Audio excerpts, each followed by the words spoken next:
क्या हुआ जब स्वयं भगवान श्री राम ने चलाया महादेव पर उन्हीं का पशुपात्र? आखिर क्यों हुआ था श्री राम और महादेव के बीच महाप्रलयकारी युद्ध? आप देख रहे हैं भक्ति मन। तो चलिए करते हैं ज्ञान की बातें। वीडियो में आगे बढ़ने से पहले हमारे चैनल को सब्सक्राइब अवश्य करें और बेल आइकन को दबाना न भूलें। देवों के देव महादेव अपनी असीम शक्तियों के बल पर पल भर में किसी का भी विनाश कर सकते थे, लेकिन उनका सामना करने पहुंचे स्वयं भगवान श्री राम। कहते हैं कि धर्म की स्थापना करने के लिए त्रेता युग में भगवान विष्णु को श्री राम अवतार लेना पड़ा था। धर्म की स्थापना हेतु एक बार श्री राम को अपने आराध्य महादेव पर अस्त्र उठाना पड़ा। इस युद्ध के कारण पूरे संसार में त्राही त्राही मच गई थी। यह बात उस समय की है जब भगवान श्री राम अश्वमेध यज्ञ कर रहे थे। इस यज्ञ का नियम था कि यज्ञ का घोड़ा जिस भी राज्य में होकर गुजरेगा वह राज्य यज्ञ करने वाले राजा का हो जाएगा, और अगर किसी भी राज्य में अश्वमेध का घोड़े को बंदी बना लिया जाएगा तो उस राज्य के साथ युद्ध करके उसे परास्त करना पड़ेगा। अश्वमेध यज्ञ के दौरान यज्ञ के घोड़े को लेकर श्री राम के भाई शत्रुघ्न आगे बढ़ रहे थे। यज्ञ के घोड़े को जिन जिन राजाओं ने पकड़ा उनके साथ श्री राम के सेना का युद्ध हुआ। अयोध्या के सेना के आगे सारे राजा को झुकना पड़ा, क्योंकि उस सेना में स्वयं शत्रुघ्न जी, हनुमान जी, सुग्रीव, भरत और उनके पुत्र पुष्पकल और कई सारे महापराक्रमी योद्धा थे, जिनसे देवता भी युद्ध नहीं करना चाहते थे, क्योंकि उनसे युद्ध करना यानी श्री राम को चुनौती देना। सभी राजाओं को परास्त करने के बाद यज्ञ का घोड़ा देवपुर जा पहुंचा। देवपुर में जिनका राज्य था वह कोई और नहीं बल्कि वीरमणि थे। एक वीर शासक होने के साथ साथ वीरमणि बहुत ही धार्मिक भी थे, जो महादेव के परम भक्त थे। एक बार वीरमणि ने अपने कठोर तपस्या से महादेव को प्रसन्न किया, और उनके तपस्या से प्रसन्न होकर महादेव ने उन्हें वरदान देते हुए कहा था कि जब भी उन पर या उनके राज्य पर कोई भी संकट आएगा तब वे स्वयं आकर उनका रक्षा करेंगे। कहते हैं इसलिए उनके राज्य पर आक्रमण करने का साहस किसी में भी नहीं था।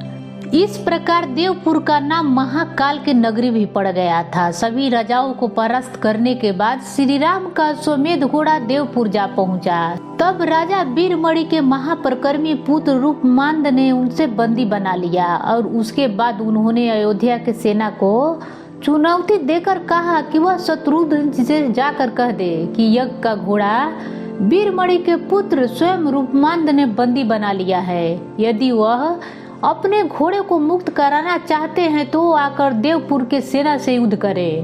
देवपुर के राजा वीरमणि प्रभु श्री राम के महापराक्रमी से भली भांति परिचित थे। वह जानते थे कि राम स्वयं भगवान विष्णु के अवतार हैं। इसलिए जब उन्हें पता चला कि उनके पुत्र ने अयोध्या के सेना के युद्ध के चुनौती दे दी है, तब उन्होंने अपने पुत्र से कहा, तुमने श्री राम को युद्ध के चुनौती देकर ठीक नहीं किया है। अयोध्या में प्रभु श्री राम यानी भगवान विष्णु के अवतार हैं। उनसे युद्ध करना हमारे राज्य के लिए विनाशकारी सिद्ध हो सकता, इसलिए तुम उनसे युद्ध ना करो। यह सुनकर रूपांद ने कहा, पिताश्री, युद्ध के चुनौती देकर अगर अब हम युद्ध से पीछे हट जाए तो हमारे कुल और राज्य का अपमान होगा। यह हमारे राज्य के स्वाभिमान का बात है। क्षत्रियों के लिए अपने सम्मान से बढ़कर कुछ और नहीं होता। यह सुन वीरमणि ने अपने पुत्र को युद्ध की आज्ञा दे दी। राजा वीरमणि ने अपने भाई वीरसेन और अपने पुत्र शुभग्रंथ और अपनी सेना के साथ युद्ध भूमि क्षेत्र में पहुंचे। जब शत्रुघ्न को पता चला तो वह बहुत क्रोधित हो उठे। उन्होंने संपूर्ण सेना को देवपुर पर आक्रमण करने का विचार किया।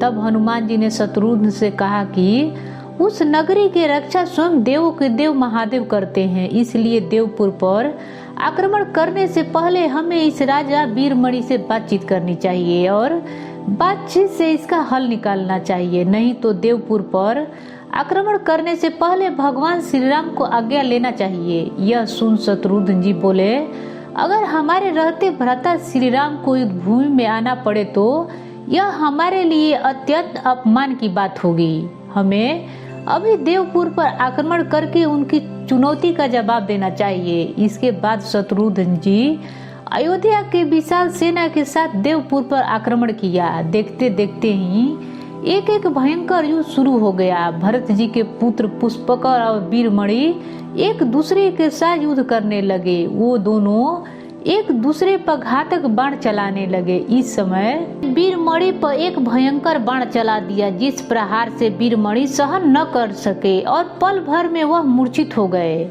शत्रुघ्न जी वीरमणि के दोनों पुत्रों को नागपाश से बांध दिया। वीरमणि होश में आए तब उन्होंने अपने सेना को हार के कगार पर देखा। तब उन्होंने स्वयं भगवान शिव को स्मरण किया।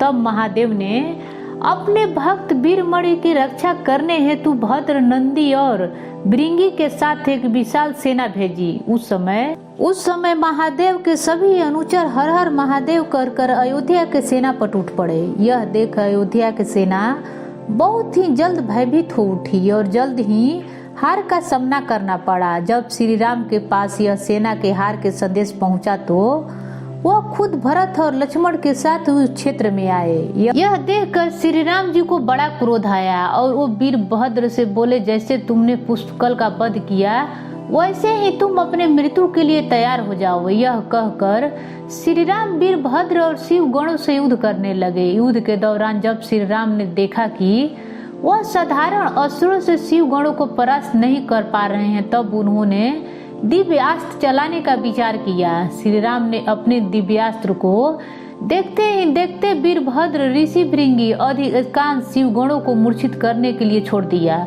जिसे सभी मूर्छित हो गए। श्री राम के महाप्रकरण देखकर शिवगण शिव जी को बुलाने गए। जब महादेव ने देखा कि उनकी सेना संकट में है तब वह स्वयं युद्ध भूमि में आए। श्री राम स्वयं भगवान विष्णु के अवतार थे। उनके सामने स्वयं देवों के देव महादेव थे। इस युद्ध में पूरी सृष्टि का विनाश हो सकता था, इसलिए श्री राम और महादेव को सामने देख सभी लोग भयभीत हो गए। महादेव की दृष्टि पड़ते ही सभी सेना मूर्छित हो गई। अपने आराध्य महादेव को युद्ध क्षेत्र में देखकर श्री राम ने महादेव से कहा, हे महादेव, आप ही के आशीर्वाद से रावण का वध कर पाया। हमारे अंदर जो बल और पराक्रम है वह आपकी कृपा है। यह अश्वमेध का यज्ञ आपकी इच्छा से हो रही है, इसलिए आप कृपया शांत हो जाएं। यह सुनकर शिव जी बोले, हे राम, मैं आपसे युद्ध नहीं करना चाहता, लेकिन मैंने अपने वत्सल वीरमणि को रक्षा करने का वचन दिया है, इसलिए चाहते हुए भी मुझे आपसे युद्ध करना पड़ेगा और मैं चाहता हूँ कि आप मुझसे युद्ध करें। महादेव की बात सुन श्री राम ने महादेव पर एक एक कर अपने दिव्य अस्त्र चला दिया, लेकिन महादेव ने क्षण भर में उन दिव्य अस्त्रों को निगल गए। तब श्री राम ने महाशक्तिशाली यानी पशुपत्र चलाने का विचार किया। श्री राम ने महादेव से कहा, प्रभु, आपने ही मुझे यह अस्त्र दिया था और अब ये अस्त्र आप ही पर प्रयोग कर रहा हूँ। श्री राम ने स्वयं महादेव पर पशुपत्र पर चला दिया। वह महाविनाशकारी महादेव के अस्त्र महादेव के हृदय में समा गया। इसके बाद महादेव का क्रोध शांत हुआ। तब महादेव ने श्री राम से बोले, हे श्री राम, आपने अपने युद्ध कौशल से मुझे संतुष्ट किया है, इसलिए आप जो वर मांगना चाहते हैं। तब श्री राम ने महादेव से कहा, भगवान, इस युद्ध में भरत के पुत्र पुष्पकर और उनके जैसे जो जो युद्ध में सैनिक मारे गए हैं, कृपया आप उन्हें पुनः जीवित कर दे। महादेव ने दोनों पक्षों को मारे गए योद्धाओं को जीवित कर दिया और इसके बाद शिव जी के कहने पर वीरमणि ने यज्ञ के घोड़े को वापस श्री राम को सौंप दिया और स्वयं श्री राम के शरण में चले गए। इस तरह एक महाविनाशकारी युद्ध टल गया। दोस्तों ये वीडियो कैसा लगा कमेंट बॉक्स में बताएं और पसंद आए तो लाइक करें। मेरे चैनल को सब्सक्राइब करना न भूलें। धन्यवाद।